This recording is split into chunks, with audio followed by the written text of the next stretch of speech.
THE LAND THAT TIME FORGOT by Edgar Rice Burroughs. Chapter 1. It must have been a little after 3 o'clock in the afternoon that it happened, the afternoon of June 3rd, 1916.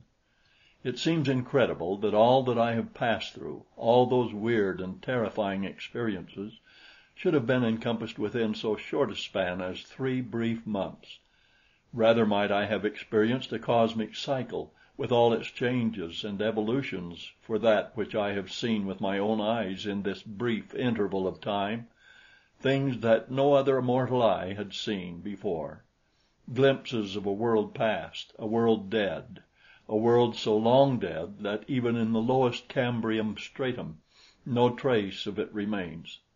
Fused with the melting inner crust, it has passed forever beyond the ken of man, other than in that lost pocket of the earth whither fate has borne me, and where my doom is sealed. I am here, and here must remain. After reading this far, my interest, which already had been stimulated by the finding of the manuscript, was approaching the boiling point. I had come to Greenland for the summer, on the advice of my physician, and was slowly being bored to extinction, as I had thoughtlessly neglected to bring sufficient reading matter. Being an indifferent fisherman, my enthusiasm for this form of sport soon waned. Yet in the absence of other forms of recreation, I was now risking my life in an entirely inadequate boat off Cape Farewell, at the southernmost extremity of Greenland. Greenland! As a descriptive appellation, it is a sorry joke, but my story has nothing to do with Greenland, nothing to do with me, so I shall get through with the one and the other as rapidly as possible. The inadequate boat finally arrived at a precarious landing, the natives waist deep in the surf assisting. I was carried ashore, and while the evening meal was being prepared, I wandered to and fro along the rocky, shattered shore. Bits of surf-harried beach clove the worn granite, or whatever the rocks of Cape Farewell may be composed of, and as I followed the ebbing tide down one of these soft stretches, I saw the thing. Were one to bump into a Bengal tiger in the ravine behind the Bimini Baths, one could be no more surprised than was I to see a perfectly good quart thermos bottle turning and twisting in the surf of Cape Farewell, at the southern extremity of Greenland. I rescued it, but I was soaked above the knees doing it, and then I sat down in the sand and opened it, and in the long twilight read the manuscript, neatly written and tightly folded, which was its contents. You have read the opening paragraph, and if you are an imaginative idiot like myself, you will want to read the rest of it, so I shall give it to you here, omitting quotation marks which are difficult of remembrance. In 2 minutes you will forget me. My home is in Santa Monica. I am, or was, junior member of my father's firm. We are shipbuilders. Of recent years we have specialized on submarines, which we have built for Germany, England, France, and the United States. I know a sub as a mother knows her baby's face, and have commanded a score of them on their trial runs, yet my inclinations were all toward aviation. I graduated under Curtiss, and after a long siege with my father, obtained his permission to try for the Lafayette Escadrille. As a stepping stone, I obtained an appointment in the American Ambulance Service, and was on my way to France when 3 shrill whistles altered, in as many seconds, my entire scheme of life. I was sitting on deck with some of the fellows who were going into the American Ambulance Service with me, my Airedale, Crown Prince Nobbler, asleep at my feet, when the first blast of the whistle shattered the peace and security of the ship. Ever since entering the U-boat zone, we had been on the lookout for periscopes, and children that we were, bemoaning the unkind fate that was to see us safely into France on the morrow without a glimpse of the dread marauders. We were young, we craved thrills, and God knows we got them that day, yet by comparison with that through which I have since passed, they were as tame as a Punch and Judy show. I shall never forget the ashy faces of the passengers as they stampeded for their life belts, though there was no panic. Nobs rose with a low growl. I rose also, and over the ship's side I saw, not 200 yards distant, the periscope of a submarine. While racing toward the liner, the wake of a torpedo was distinctly visible. We were aboard an American ship, which, of course, was not armed. We were entirely defenseless, yet without warning we were being torpedoed. I stood rigid, spellbound, watching the white wake of the torpedo. It struck us on the starboard side almost amidships. The vessel rocked as though the sea beneath it had been uptorn by a mighty volcano.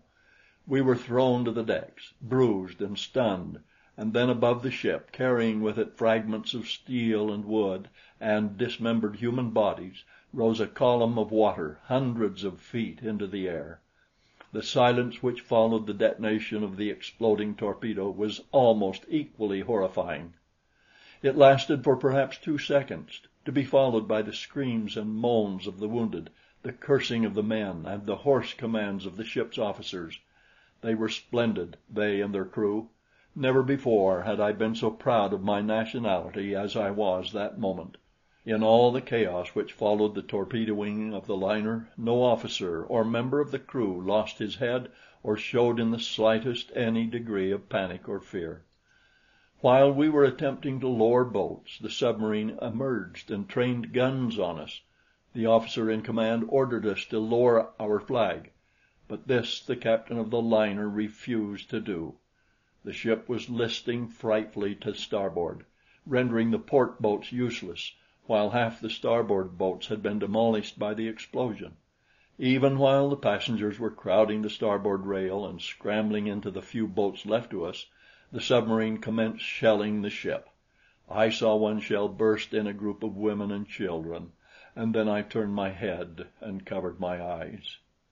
When I looked again, to horror was added chagrin, for with the emerging of the U-boat I had recognized her as a product of our own shipyard. I knew her to a rivet. I had superintended her construction. I had sat in that very conning tower and directed the efforts of the sweating crew below when first her prow clove the sunny summer waters of the Pacific. And now this creature of my brain and hand had turned Frankenstein, bent upon pursuing me to my death. A second shell exploded upon the deck. One of the lifeboats, frightfully overcrowded, swung at a dangerous angle from its davits. A fragment of the shell shattered the bow tackle, and I saw the women and children and the men vomited into the sea beneath, while the boat dangled stern up for a moment from its single davit, and at last, with increasing momentum, dived into the midst of the struggling victims screaming upon the face of the waters. Now I saw men spring to the rail and leap into the ocean. The deck was tilting to an impossible angle. Nobs braced himself with all 4 feet to keep from slipping into the scuppers, and looked up into my face with a questioning whine. I stooped and stroked his head. "Come on, boy," I cried, and running to the side of the ship, dived head foremost over the rail. When I came up, the first thing I saw was Nobs swimming about in a bewildered sort of way a few yards from me. At sight of me his ears went flat and his lips parted in a characteristic grin. The submarine was withdrawing toward the north, but all the time it was shelling the open boats, 3 of them loaded to the gunwales with survivors. Fortunately, the small boats presented a rather poor target, which, combined with the bad marksmanship of the Germans, preserved their occupants from harm, and after a few minutes a blotch of smoke appeared upon the eastern horizon, and the U-boat submerged and disappeared. All the time the lifeboats had been pulling away from the danger of the sinking liner, and now, though I yelled at the top of my lungs, they either did not hear my appeals for help or else did not dare return to succor me. Nobs and I had gained some little distance from the ship when it rolled completely over and sank. We were caught in the suction only enough to be drawn backward a few yards, neither of us being carried beneath the surface. I glanced hurriedly about for something to which to cling. My eyes were directed toward the point at which the liner had disappeared, when there came from the depths of the ocean the muffled reverberation of an explosion, and almost simultaneously a geyser of water in which were shattered lifeboats, human bodies, steam, coal, oil, and the flotsam of a liner's deck, leaped high above the surface of the sea, a watery column momentarily marking the grave of another ship in this greatest cemetery of the seas. When the turbulent waters had somewhat subsided and the sea had ceased to spew up wreckage, I ventured to swim back in search of something substantial enough to support my weight and that of Nobs as well. I had gotten well over the area of the wreck when, not a half dozen yards ahead of me, a lifeboat shot bow foremost out of the ocean almost its entire length, to flop down upon its keel with a mighty splash. It must have been carried far below, held to its mother ship by a single rope, which finally parted to the enormous strain put upon it. In no other way can I account for its having leaped so far out of the water, a beneficent circumstance to which I doubtless owe my life and that of another far dearer to me than my own. I say beneficent circumstance even in the face of the fact that a fate far more hideous confronts us than that which we escaped that day. For because of that circumstance I have met her whom otherwise I never should have known. I have met and loved her. At least I have had that great happiness in life, nor can Caspak, with all her horrors, expunge that which has been. So for the thousandth time I thank the strange fate which sent that lifeboat hurtling upward from the green pit of destruction to which it had been dragged, sent it far up above the surface, emptying its water as it rose above the waves, and dropping it upon the surface of the sea, buoyant and safe. It did not take me long to clamber over its side and drag Nobs in to comparative safety, and then I glanced around upon the scene of death and desolation which surrounded us. The sea was littered with wreckage, among which floated the pitiful forms of women and children, buoyed up by their useless life belts. Some were torn and mangled. Others lay rolling quietly to the motion of the sea, their countenances composed and peaceful. Others were set in hideous lines of agony or horror. Close to the boat's side floated the figure of a girl. Her face was turned upward, held above the surface by her life belt, and was framed in a floating mass of dark and waving hair. She was very beautiful. I had never looked upon such perfect features, such a divine molding which was at the same time human, intensely human. It was a face filled with character and strength and femininity, the face of one who was created to love and to be loved. The cheeks were flushed to the hue of life and health and vitality, and yet she lay there upon the bosom of the sea, dead. I felt something rise in my throat as I looked down upon that radiant vision, and I swore that I should live to avenge her murder. And then I let my eyes drop once more to the face upon the water, and what I saw nearly tumbled me backward into the sea, for the eyes in the dead face had opened, the lips had parted, and one hand was raised toward me in a mute appeal for succor. She lived! She was not dead! I leaned over the boat's side and drew her quickly into the comparative safety which God had given me.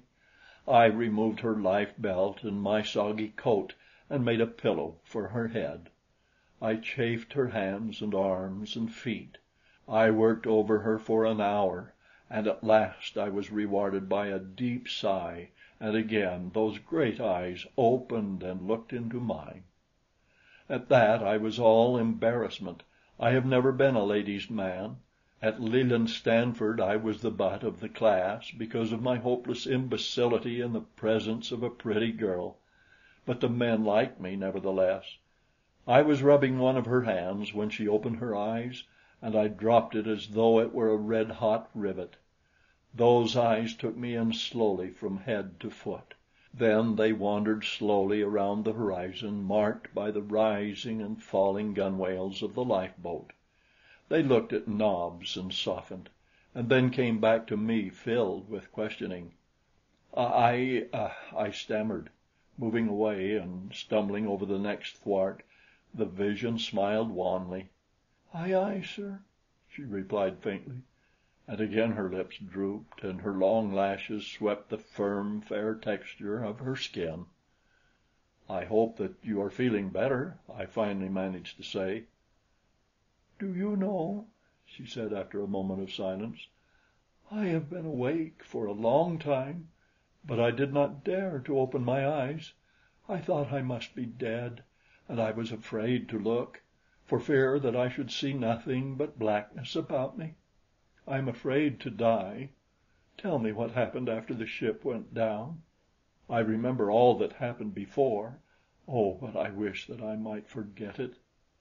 A sob broke her voice. "The beasts!" she went on after a moment. "And to think that I was to have married one of them, a lieutenant in the German navy!" Presently she resumed as though she had not ceased speaking. "I went down and down and down. I thought I should never cease to sink. I felt no particular distress until I suddenly started upward at ever increasing velocity. Then my lungs seemed about to burst, and I must have lost consciousness, for I remember nothing more until I opened my eyes after listening to a torrent of invective against Germany and Germans. Tell me, please, all that happened after the ship sank." I told her then, as well as I could, all that I had seen, the submarine shelling the open boats and all the rest of it. She thought it marvelous that we should have been spared in so providential a manner, and I had a pretty speech upon my tongue's end, but lacked the nerve to deliver it. Nobs had come over and nosed his muzzle into her lap, and she stroked his ugly face, and at last she leaned over and put her cheek against his forehead. I have always admired Nobs, but this was the first time that it had ever occurred to me that I might wish to be Nobs. I wondered how he would take it, for he is as unused to women as I, but he took to it as a duck takes to water. What I lack of being a ladies' man, Nobs certainly makes up for as a ladies' dog. The old scallywag just closed his eyes and put on one of the softest sugar wouldn't melt in my mouth expressions you ever saw, and stood there taking it and asking for more. It made me jealous. "You seem fond of dogs," I said. "I am fond of this dog," she replied. Whether she meant anything personal in that reply I did not know, but I took it as personal, and it made me feel mighty good. As we drifted about upon that vast expanse of loneliness, it is not strange that we should quickly become well acquainted. Constantly we scanned the horizon for signs of smoke, venturing guesses as to our chances of rescue. But darkness settled, and the black night enveloped us without ever the sight of a speck upon the waters. We were thirsty, hungry, uncomfortable, and cold. Our wet garments had dried but little, and I knew that the girl must be in grave danger from the exposure to a night of cold and wet upon the water in an open boat, without sufficient clothing and no food. I had managed to bail all the water out of the boat with cupped hands, ending by mopping the balance up with my handkerchief, a slow and back-breaking procedure.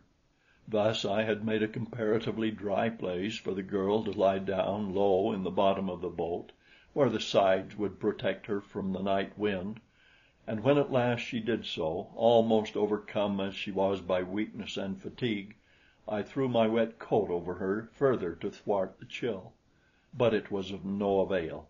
As I sat watching her, the moonlight marking out the graceful curves of her slender young body, I saw her shiver. "Isn't there something I can do?" I asked. "You can't lie there chilled through all night. Can't you suggest something?" She shook her head. "We must grin and bear it," she replied after a moment.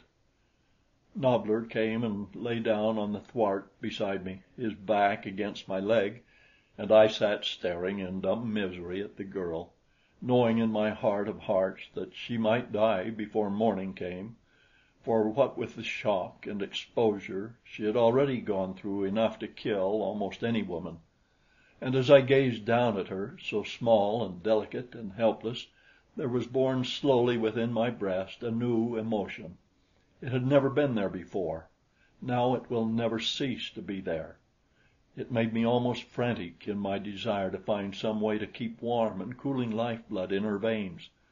I was cold myself, though I had almost forgotten it until Nobbler moved and I felt a new sensation of cold along my leg against which he had lain, and suddenly realized that in that one spot I had been warm.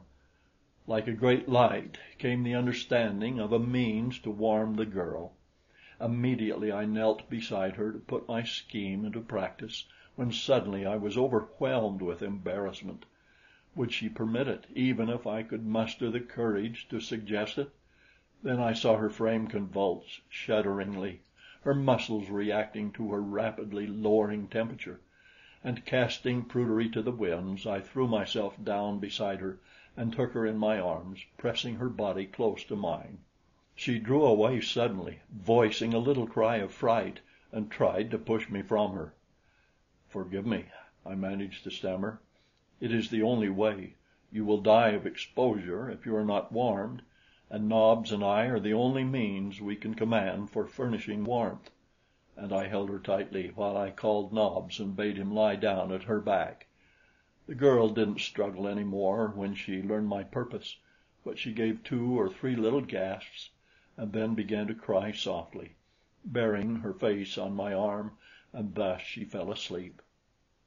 Chapter 2